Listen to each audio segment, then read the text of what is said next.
कहते हैं कि मुंह बोली बहन और सगी बहन एक जैसे ही होते हैं, पर गुलामुद्दीन से अनीता चौधरी को रिश्ता रखना इतना भारी पड़ा कि गुलामुद्दीन जैसे हैवान ने अनीता के शव के टुकड़े कर दिए।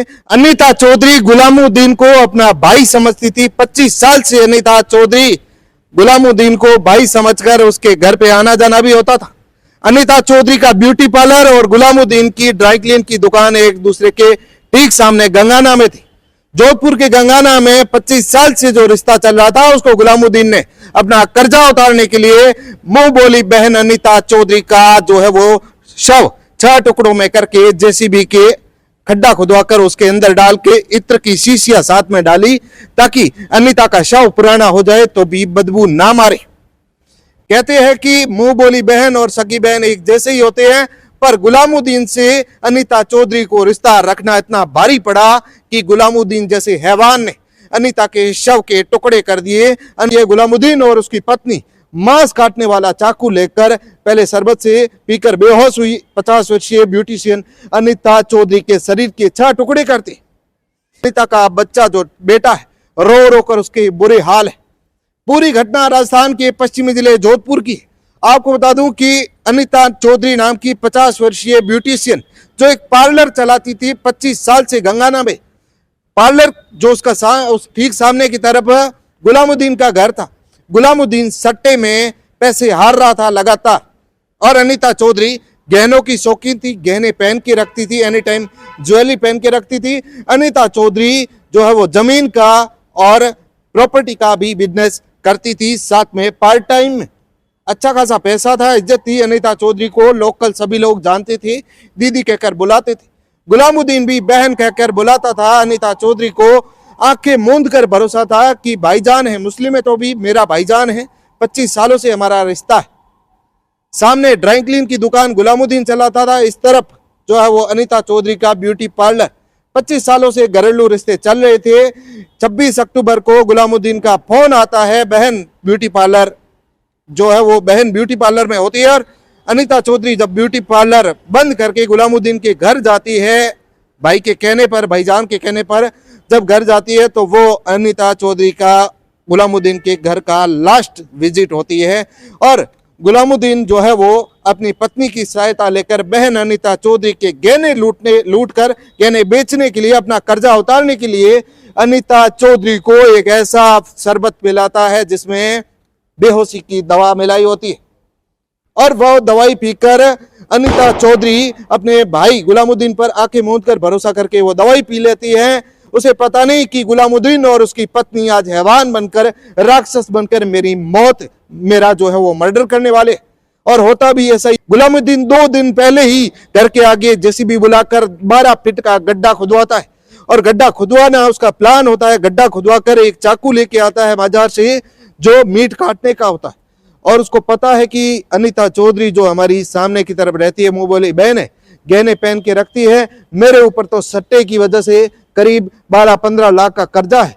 ये अनीता चौधरी को घर पे बुलाऊंगा, धोखे से उसको शरीर काट के उसके गहने लूट कर, उसके गहने बेच कर मैं मेरे सट्टे में हारा हुआ पैसा जो है वो रिकवर कर लूंगा, और किसी को पता भी नहीं चलेगा कि मैंने जुए से हारा पैसा कैसे रिकवर किया है। इसकी बॉडी को तो इस गड्ढे में डाल देंगे, ऊपर से इत्र की शीशियां। प्लान कुछ यूं होता है कि गुलामुद्दीन अपनी मुंह बोली बहन अनीता चौधरी को घर बुलाता है। बहन आओ शरबते पियो। शरबत पीने के लिए बहन अपने भाईजान के घर जाती है। अनीता चौधरी घर पे जाकर जब वो शरबत पीती है तो वो बेहोश होकर गिर जाती है, क्योंकि उस शरबत में गुलामुद्दीन ने अनीता चौधरी की मौत मिलाई थी, बेहोशी की दवाई मिलाई थी। बेहोशी दवा पिलाकर पीकर अनीता चौधरी जो ही बेहोश हो जाती है, तब गुलामुद्दीन और उसकी पत्नी बाजार से लाए हुए मांस काटने वाले चाकू से शरीर के 6 टुकड़े करते हैं। इत्र की शीशियां बड़ी सी मात्रा में लेकर घर के आगे खोदे हुए उस गड्ढे में अनीता चौधरी का 6 टुकड़ों में शव, गर्दन, हाथ, पैर, धड़ बोरी में डालते हैं उस 12 फीट गड्ढे में, और 12 फीट गड्ढे में इत्र की शीशियां साथ में डालते हैं कि हमारी मुंह बोली बहन 50 वर्षीय ब्यूटिशियन अनीता चौधरी का शव कुछ दिनों बाद बदबू ना मारने लग जाए। आप देखिए कि वो शव के टुकड़े डालकर उसके बाद शव को ढक दिया जाता है, और पुलिस को जब सूचना मिलती है कि 50 वर्षीय अनीता गायब है, उसका हस्बैंड कंप्लेन दर्ज करवाता है गुमशुदगी के तहत। मेरी पत्नी कल से आई नहीं है। पता चलता है सीसीटीवी पुलिस खंगालती है, एक रिक्शे में बैठकर वो जा रही होती है, रिक्शे वाले को पकड़ा जाता है। रिक्शे वाला बोलता है मैंने तो दीदी को यहाँ सामने गुलामुद्दीन के घर के पास में छोड़ा था। गुलामुद्दीन के घर जब पुलिस जाती है तो गुलामुद्दीन वहां से फरार मिलता है। बीवी बौखलाई हुई सीधा बोल देती है कि सामने की तरफ गड्ढा है, उसमें अनीता की लाश, और जेसीबी बुलाई जाती है, वापिस गड्ढा खोदा जाता है और गड्ढे में बोरों में भरे 6 टुकड़े लाश के रूप में भाईजान को मानने वाली उसकी मुंह बोली बहन अनीता चौधरी के 6 टुकड़े मिलते हैं। इत्र की शीशियां मिलती है। पुलिस के आला अधिकारी कंप जाते हैं कि इस प्रकार का कोई वहशी दरिंदा मुंह बोली बहन को कैसे इस प्रकार से काट सकता है। महज 12 लाख रुपए अनीता चौधरी को घर पे बुला के उसके शरीर काट कर, उसके गहने बेचकर, उसके जुए का कर्जा उतारने के लिए भाई जो भाईजान बोलती थी गुलामुद्दीन ने और उसकी पत्नी ने इतनी दरिंदगी, इतनी हैवानियत कैसे कर दी, ये तो हर कोई सोच के मजबूर है।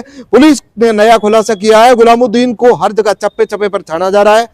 गुलामुद्दीन की पत्नी सहित अन्य परिवार के लोगों से पूछताछ की जा रही है। पत्नी को गिरफ्तार कर लिया गया है इसी मर्डर में क्राइम पार्टनर बनने के जो है वो आरोप। अब देखने वाली बात होगी कि इस प्रकार जो ब्यूटिशियन बहनें या अनीता चौधरी टाइप की बहनें जो भाईजान पर विश्वास करती है, तो आंखें मूंद कर किसी पर विश्वास ना करो। हम ना कहते कि हिंदू मुस्लिम भाई बहन नहीं हो सकते, पर आप रिश्तों में आंखें मूंद कर किसी पे भी भरोसा मत करो।